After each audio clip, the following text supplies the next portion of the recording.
liver is a very important organ of the body. It is the largest organ inside the body that sits in the upper right abdomen area and weighs around 1.5 kilogram in a normal adult. It serves as a warehouse of glucose inside the body. When there is excess glucose in the body, it converts glucose into glycogen bundles and stores it. And when there is less glucose in the body, it converts glycogen back into glucose. Once the liver is full of glycogen, liver starts converting glycogen into fatty acids. These fats are then transported to the rest of the body. So overall, the fat in the body is managed or handled by the liver. A healthy liver, under normal circumstances, contains little or no fat at all. Extra fat produced and stored by the liver can sometimes lead the liver itself to get fat. This is known as fatty liver disease. Alcoholic fatty liver disease is seen in people who consume alcohol heavily. The condition is reversible if the person stops drinking alcohol. Non-alcoholic fatty liver disease is the fat deposition in the liver even when a person does not consume or consumes very little of alcohol.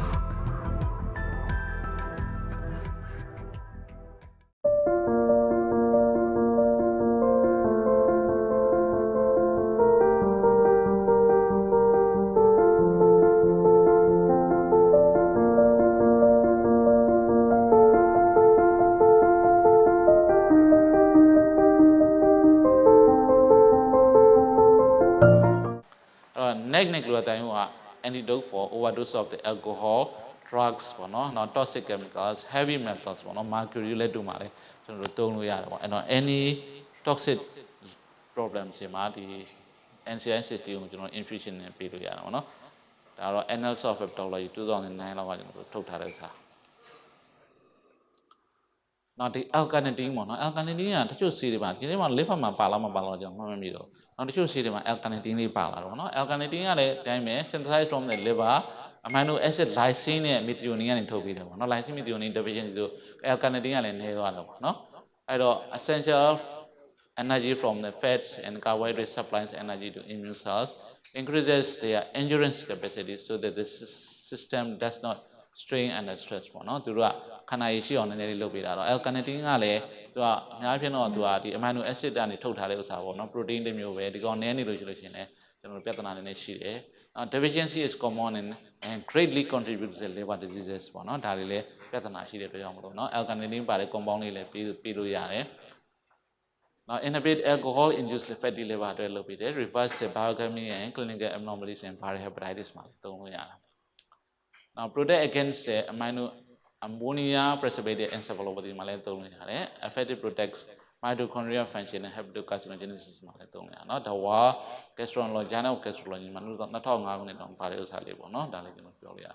alkalinity, L only thing allergen to hepatic encephalopathy. Lula, called L only L aspartase. That's amino acid with a key role in ruling and polyamine biosynthesis. It stimulates the hepatic tissue regeneration, tissue regeneration. We will call now. The beneficial therapeutic effects in patients with cirrhosis, stable over chronic hepatic encephalopathy, reduces the blood ammonia level as a clinical complication of cirrhosis. Now, the vitamin C, vitamin C, vitamin C, vitamin E, selenium, coenzyme Q10, natural mixed carotenoids, the classical networking antioxidant antioxidant highly potent, reducing oxidant stress and inflammation of the liver and synergistic effect. The plasma level, chronic liver disease,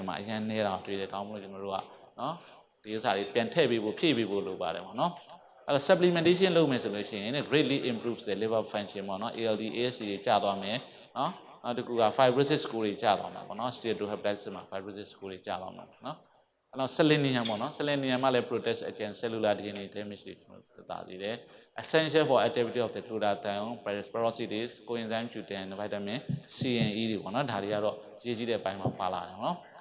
တော့အကျမ်းမြင့်တော့ကျွန်တော်တို့က100 microgram per day ပေါ့နော်အဲ့ဒါလေးကျွန်တော်ပေးမယ်ဆိုလို့ရှိရင်နော်ဒီ selenium level ကို improve ဖြစ်စေတယ်အဲ့တော့ selenium plus vitamin E also shown to effectively decreases the degree of the hepatic fibrosis and promote recovery process ပေါ့နော်အဲ့တော့ vitamin C vitamin E selenium ဒါတွေကလည်းကျွန်တော်လိုအပ်တယ်နောက် coenzyme Q10 ပေါ့နော် coenzyme Q10 မှာ helps regenerate vitamin C vitamin E and increase their plasma level levels are markedly decreased in patients with cirrhosis chronic alcoholic liver disease and non-alcoholic fatty liver disease အဲ့တော့အရေးကြီးတာကဒီ coenzyme Q10 မှာလည်းထည့်ပေးဖို့လိုတယ်ပေါ့နော် liver disease တွေမှာဒါလေးထည့်ဖို့လိုတယ်နောက် vitamin D3 ပေါ့နော်အခုတော့ vitamin D3 ကနည်းနည်းလေးခက်စားလာတယ်ပေါ့နော်ခက်စားဒါလေးတွေကလည်းကျွန်တော် liver မှာအရေးကြီးတာတယ်ပေါ့နော် so it is no more just the sunshine vitamin for bones နော်အဲ့တော့အယိုးတစ်ခုတည်းမဟုတ်တော့ဘူးပေါ့နော်တခြားဘာတွေပါလဲဆိုလို့ရှိရင် every cell in the body has a vitamin D receptor တဲ့ vitamin receptor တွေရှိတယ် deficiency ကအခုပြဿနာတွေ endemic ကျွန်တော်တော်များများစစ်လိုက်ပေါ့နော်ကျွန်တော်တို့တော့နေအောင်ကြီးလောက်ရတဲ့နိုင်ငံတွေမှာတော့ vitamin D deficiency တွေဖြစ်လာတွေ့ရတယ်ပေါ့နော် is actively involved in immune system and prevention of the infection cancer and autoimmune disorder ပေါ့နော်ဒီဟာနေရာမှာအသုံးကျလာတာကျွန်တော်တွေ့ရတယ်ပေါ့နော်အဲ့တော့တော်တော်များများကတော့ 92% လောက်က deficiency တွေ့တယ်เนาะဒီက chronic liver disease တွေမှာတော့ဒါတော်တော်များများ deficiency ရှိတယ်ပေါ့နော် 1/3 of them suffer from severe deficiency ပေါ့နော်အဲ့တော့ deficiency ရှိတယ်ဆိုရင်ဒါကိုပြန်ပြီးကျွန်တော်တို့ကပြန်ဖြည့်ပေးရမယ်เนาะအဲ့တော့ D3 ကိုမမေးနဲ့ပေါ့နော်အဲ့တော့ histological severity of the hepatic steatosis and necroinflammation and fibrosis in patients with non-alcoholic fatty liver disease မှာ vitamin D deficiency လည်းရှိအဲ့တော့ D ကိုမမေးနဲ့ဒီလည်းကျွန်တော်တို့ထည့်ပေးရမယ်เนาะNow regulation of the cellular glutathione level တွေရှိတယ်နောက်တစ်ခုက antioxidant defense တွေမှာသူကပို့ပြီးတော့အသုံးကျတယ်နောက် it protects liver cell activity by preventing oxidative damage နောက် zinc ပေါ့နော်နောက် zinc ကျွန်တော် liver မှာ zinc ကလည်းကြီးတော့အဲ့တော့အရင်တော့ဆိုလို့ရှိရင်နော် syncovic တို့နော် civic တို့နော်တော်တော်များများ zinc ပါတဲ့ compound တွေကျွန်တော်တို့အသေးဆောင်နဲ့သုံးကြတယ်ပေါ့နော်အဲ့တော့ zinc ပါတဲ့ vitamin C အရောင်းကောင်းတယ်ဆိုတဲ့သဘောမျိုးတွေ့ရတယ်ပေါ့နော်အဲ့တော့ zinc ကဘယ်လိုကောင်းတာလဲဆိုလို့ရှိရင်တော့ regulation of the cellular glutathione level ပေါ့နော်နောက်တစ်ခုက by the cellular antioxidant defense ကိုကောင်းစေတာပေါ့နော်အဲ့ဒါ it protects liver cell activity by preventing oxidative damage ကိုဖြစ်စေတယ်နောက် deficiency က widespread ဖြစ်တယ်ပေါ့သူတို့ပြင် alcoholic cirrhosis တွေနော်အဲ့ဒီလိုမျိုးပို့တော့ဖြစ်တာများတဲ့အတွက်ကြောင့်မလို့ကျွန်တော်တို့ကနော်ဒီ progression of the liver fibrosis ကိုဖြစ်စေတယ်အဲ့တော့ zinc ကိုပြန်ပြီးတော့ဖြည့်ပေးဖို့လည်းလိုတယ် zinc ပါတဲ့ compound တွေဟာ liver အတွက်ရည်ကြီးနော်နောက်တစ်ခုက vitamin B complex တွေပေါ့နော် B တွေလည်းကျွန်တော်တို့မေ့ထားလို့မရဘူး B1 thiamine ပေါ့နော် B6 B12 folate ပေါ့နော် typically incontinent not only alcoholic but also in patient with non-alcoholic fatty liver disease ပေါ့နော်အဲ့ specific supplementation is underlined ဆိုတော့တခုတည်းမထည့်ဘဲနဲ့အကုန်လုံးပေါင်းပြီးတော့ထည့်လိုက်လေရတယ်ပေါ့နော်ဒါလေးသုံးလို့ရတယ်အဲ့တော့ vitamin B တွေကလည်းအရေးကြီးတာတော့တွေ့ရတယ်ပေါ့နော်နောက်တစ်ခုက plasma homocysteine level ပေါ့နော်အဲ့ဒါလည်းနည်းနည်းအရေးကြီးတယ်နော် alcoholic liver disease မှာတွေ့တယ်အဲ့ဒါက supplementation with the folate B6 and B12 ပေါ့နော်အဲ့တော့ folate deficiency folic acid ကလည်းထည့်ပေးရမယ်နော် B6 B12 ပေါ့ဒါတွေ deficiency ရှိတာကိုကျွန်တော်တို့တွေ့တယ်ပေါ့နော်နောက်တစ်ခုက choline နဲ့ inositol ပေါ့နော် key role in optimal level of the function due to the lipotrophic activity ပေါ့နော်အဲ့တော့ choline လည်းကျွန်တော်တို့ထည့်ပေးရမယ်နော်အဲ့တော့ deficiency က fatty liver disease တွေ chronic hepatitis တွေ fibrosis cirrhosis တွေမှာတွေ့ရတတ်တယ်အဲ့တော့ supplementation လုပ်မယ်ဆိုလို့ရှိရင်နော်ဒီဥစ္စာတွေကပိုပြီးတော့ကောင်းတယ်ပေါ့ fatty liver disease တို့နော် alcoholic other conditions တွေမှာတော့နော်ဒီ choline နဲ့ inositol ပေါ့နော်ဒါလေးတွေလည်းပါတဲ့ compound တွေပိုပြီးတော့ကောင်းတယ်ပေါ့ဒါကတော့ကျွန်တော်နောက်ဆုံး slide ပါနော်အဲ့တော့ကျွန်တော်အချမ်းပြောမယ်ဆိုလို့ရှိရင်တော့ကျွန်တော်တို့တော်တော်များများကနော် liver အတွက်လိုအပ်တယ်နော် not only the vitamins ပေါ့နော် minerals တွေလိုအပ်တယ်နောက်တစ်ခုကတော့ခုနနော်တကယ်herbal တွေပေါ့နော်ဟိုကျွန်တော်တို့ဒီရွက်တွေနော်ခောက်တွေကထုတ်ထားတဲ့ဥစ္စာတွေဒါတွေလည်းကျွန်တော်တို့လိုအပ်တယ်ပေါ့နော်ဒါပေမဲ့တချို့ဥစ္စာတွေကကြတော့ proven တော့မရှိဘူးများတော့အန်ဒီများတာတွေလည်းရှိတယ်ပေါ့နော်ကောင်းတာတွေရှိတယ်မကောင်းတာတွေရှိတယ်ပေါ့အဲ့တော့အများဖြင့်ဒီ liver supplement drugs တွေကအကုန်လုံးရောထားတာပေါ့နော်အဲ့တော့ရောထားဆိုတဲ့အခါကျတော့နည်းနည်းတော့ကောင်းမယ်လို့တော့ထင်ရတယ်ပေါ့နော်ဈေးလေးကြီးလို့ရှိရင်တော့လေဟိုဈေးနဲ့နည်းနည်းချင်းပေါ့ဆိုတဲ့သဘောကဒါကမရှိမဖြစ်ဒီဆေးတောင်းမှဒီယောဂပြောင်းရမယ်လို့မဟုတ်ဘူးပေါ့ခုနကကျွန်တော်စတဲ့ပြောသွားသလိုပဲဒါတွေကနော်တကယ် treatment နေနဲ့ပေါင်းပြီးတွဲပြီးလုပ်မယ်ဆိုတော့အကျိုးရှိတယ်နော်ဒါပေမဲ့မတော့ဘဲနေလို့ရှိရင်ယောဂမပြောက်ဘူးလားဆိုတော့အဲ့လိုတော့မဟုတ်ဘူးပေါ့နော်ဥပမာဖြင့် hepatitis C ပေါ့ကျွန်တော်တို့ C ဘိုးကူဖို့အရေးကြီးတယ်ပေါ့ B ဆို antibiotic ပေးဖို့အရေးကြီးတယ်ဒါပေမဲ့အဲ့လိုလူတွေမှာဒီ inflammation ရှိနေတဲ့လူတွေမှာဒီ antioxidant တွေပေးလိုက်ခြင်းအပြင် stress တွေပေးလိုက်ခြင်းအပြင်နည်းနည်းများကောင်းလာနိုင်တယ်ပေါ့နော်တချို့ကြတဲ့ခါကျတော့ course of the disease ကပိုပြီးတော့တိုးသွားတယ်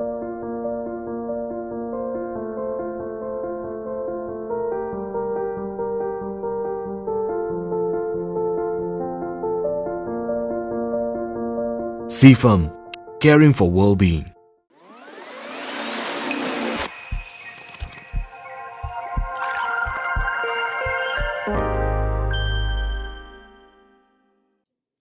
Non-alcoholic fatty liver disease is now the most frequent chronic liver disease, thanks in part to our epidemic of obesity, now even seen in children. As many as nearly 78% of obese children may have fatty liver disease. Why do we care? Because a fatty liver can progress into fatty hepatitis, which can cause scarring and liver cirrhosis, which is bad enough without also causing you to develop liver cancer, too. Okay, so what's the source of the liver fat in fatty liver disease? There are three main sources: the excess sugar in our diet, excess fat in our diet, and the fat spilling over from your own excess body fat. How do we know excess dietary sugar is bad? Because it's been put to the test. Because if you randomize teens with fatty liver disease to a diet low in free sugars, meaning added sugar and sugary beverages, they experience a significant improvement within 8 weeks. Given this new data, Liver Journal editorial read, a strong argument can be made that we are beyond any period of uncertainty about the harmful effects of excess sugar consumption, and that we must now act to inform the public on the health risks of eating too much sugar.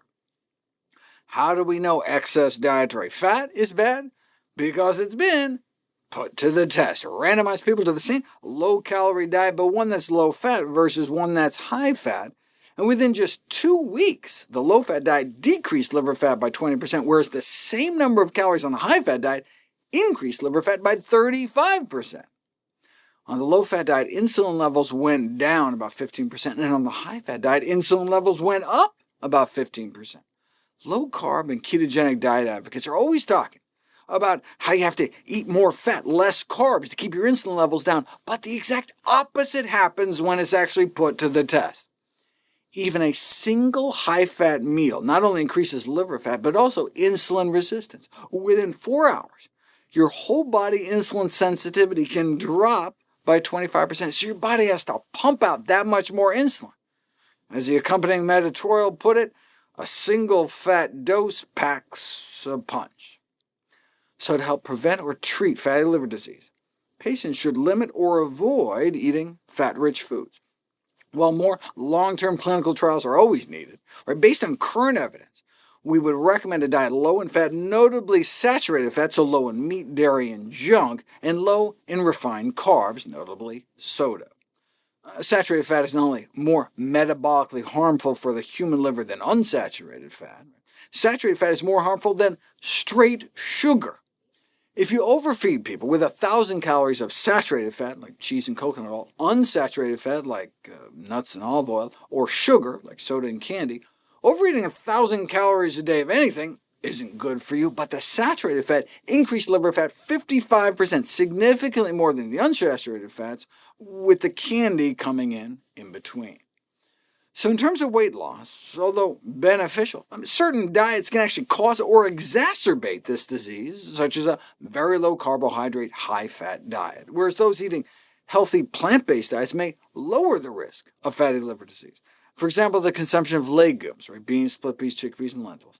is associated with a lower risk of fatty liver, up to 65% lower odds eating more beans.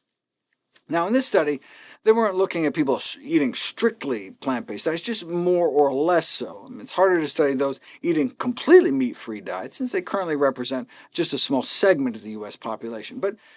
what about Americans of Indian descent? Those originating from the Indian subcontinent are one of the fastest-growing ethnic groups in the United States, and they appear to largely retain their diets, with about the same percentage of vegetarians as in India, nearly 40%. We know in India itself, non-vegetarians, those who eat meat, are at significantly higher risk of fatty liver disease. In Taiwan, you see the same thing. Vegetarians at significantly lower risk. And even the vegetarians who are affected had significantly less liver scarring. Their data suggests that replacing a single serving of soy with a serving of meat or fish was associated with 12 to 13% increased risk of fatty liver disease. Okay, but what about here in the United States? Eating vegetarian was associated with being slimmer, having better blood sugars, better cholesterol, and less than half the odds of fatty liver disease. You don't know if it's cause and effect, though, until you put it to the test. In an effort to reverse a fatty liver patient's inflammatory bowel disease with a plant-based diet, liver inflammation was dramatically improved. But he also lost 9 pounds in the first 11 days thanks to eating healthy, so it's hard to tease out the specific diet effects. In fact, you have to be careful about rapid weight loss, because all that extra fat being broken down can flood into the bloodstream and sometimes make things worse. So for fatty liver disease patients, losing like 3 pounds a week might be safer. Even though plant-based diets have yet to properly be put to the test in a randomized clinical trial for fatty liver disease, I would submit that they are still the best diet for fatty liver disease, not based on a single case report, but based on the fact that cardiovascular disease is the most common cause of death among patients with fatty liver disease, not liver failure. And we do have randomized controlled trials proving that a healthy plant-based diet and lifestyle program can reverse heart disease, opening up arteries without drugs, without surgery, without stents. Yes, patients with fatty liver disease and fatty hepatitis may indeed eventually develop cirrhosis of the liver, but only if they don't die of cardiovascular diseases first.